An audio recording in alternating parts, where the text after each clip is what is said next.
into it. Let's get a step into the game. We're not going to a commercial break, guys, because we have the game already loaded. Select Rizzo Revival. I have to say it every single time. Happy Halloween. Happy Halloween. Happy Halloween. You going trick-or-treating tonight, Andre? I am not going trick-or-treating. Me either.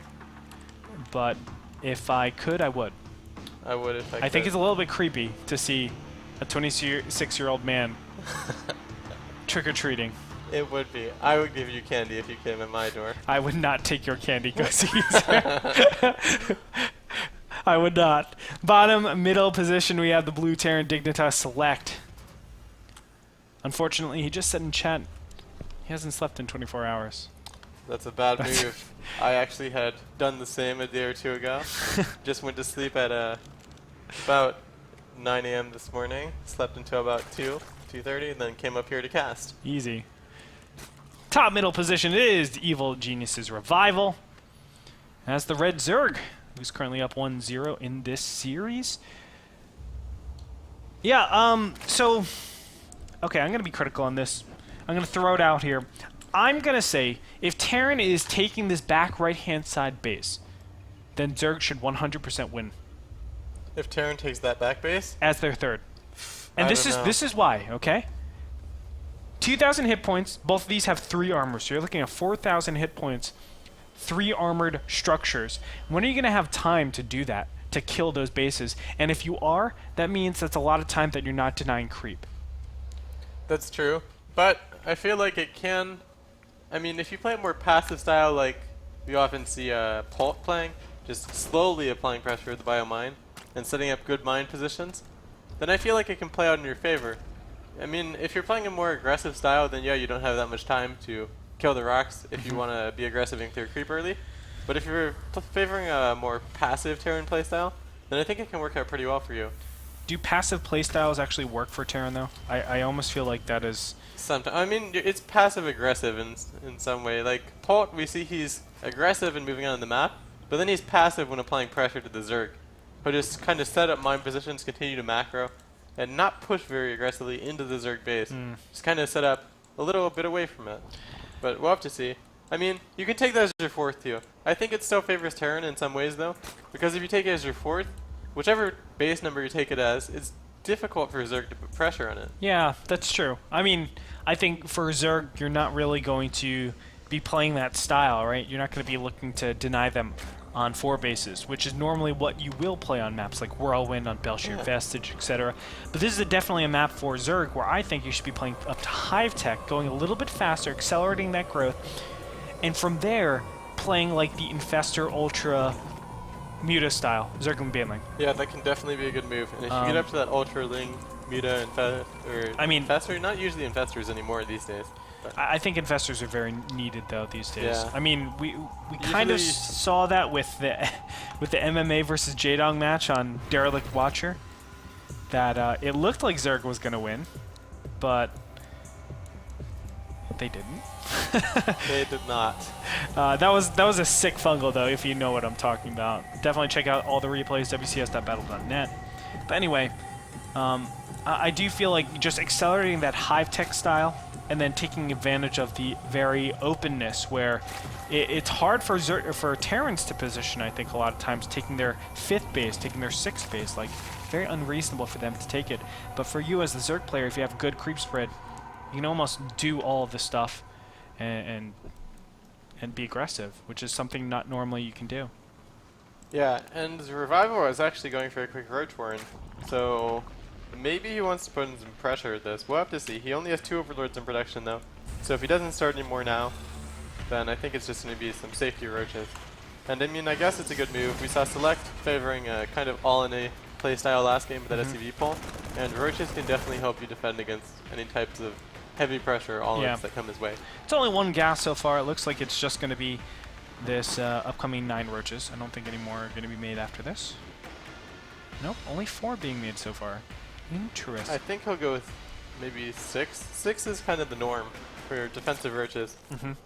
Because if you have 3 in each spot, you can kind of defend any angle the Hellions come at you. And, I mean, if you have 4, then sometimes they can do a run by and not take that much damage when they go past 2 Roaches. I think 3 Roaches can 2-shot a Hellion.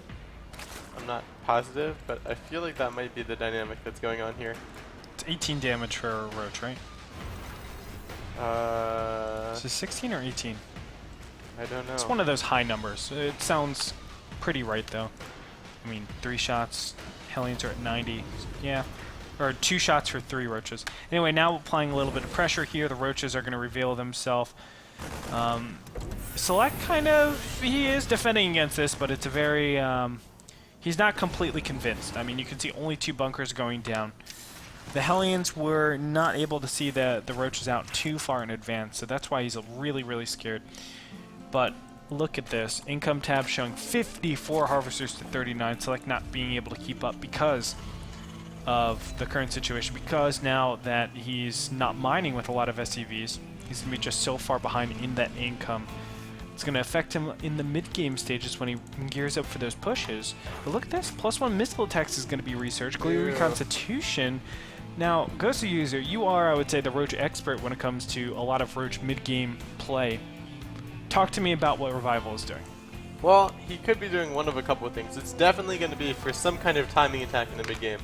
It could still be only Roaches. It could be Roach Hydra, or it could be Roachling Baneling. And he hasn't fully committed yet to any of these techs. Right now he's only on the Roach tech, but any moment he could throw up a Baneling now start Link Speed. I don't think he started it yet. I go for Roachling Baneling. Could be Roach Hydra as well. You often don't need to start that Hydraless then until you've already made one attack with only Roaches. So we're not completely sure yet what he's going to do. I think he would be applying pressure with a 1-1 Roach timing, and then doing some kind of follow-up after that. Is this going to be effective against the Select's build? I think it definitely will be. What do you see the weakness right now of Select's build? Why is it going to work? The upgrades of Select are kind of behind the upgrades of Revival, and the Revival should be hitting that timing as soon as his 1-1 is finished. Actually, his Carapace is behind a bit. Yeah. So I was just looking at the missile attack upgrade. Carapace is the same time as the other 1-1 for the Terran player. A lot of Widow Mines being set up, but normally whenever you're going up against this very massive Roach heavy style, you need a lot of bunkers. It's not just the Widow Mines, you need a lot of bunkers. You need to be able to just crash the Banelings against something else. I think well, it's not going to be Banelings. Select is actually in a lot of trouble right now. If you look at the supply, it's 170 for Revival, only 100 supply for Select. And although Zerg would definitely have supply leads when you're going for riches, I think Select, he did lose a lot of mining time when he pulled his SCVs off the line, and I think that's coming back to bite him a little bit. I don't think he has enough units to defend. I don't think so either. First Widow Mine will get some good AoE damage so far, but what can he actually do now? Second Widow Mine just going to tank against 1 Roach. Select very intelligently just going to pick up from here, but as you said, what material does he have? We're 11 minutes and 30 seconds in, and guess what? It's a maxed out Roach army. This is like ZVP back in the day of Wings of Liberty. But can Terran deal with this? That's a big question. A lot of players might say yes, but it's still hard. SCV's getting pulled off the line. This is a great funnel for these Roaches to be just absolutely crushed against the Marine Marauder composition. Medevacs are in here. But he can afford to lose Roaches, and Select, he can't afford to lose that many units.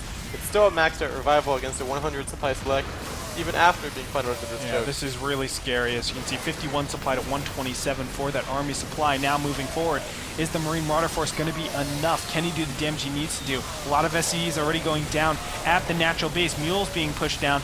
Bud, I mean, I think so much has been lost. He needs to keep a lot more bunkers alive. Additional Roaches are streaming in. And it just looks like there's too many Roaches. Ghosty User. This is just going to be a steamroll. Roaches are a good unit, Andre. They are a good unit. Ask Rotterdam. Yeah, and I think you have to have basically perfect macro to defend against this kind of attack. And I think Select, I don't think his build is perfect because he had less supply than I think he should have. Part of it was because he pulled his SCVs off the line. But I think he opted to get that stim before the additional 2 or 3 barracks, which also hurt him a little bit. Yeah, it was really unfortunate. I mean, a lot can be said in this game. The Roach was the perfect kind of strategy.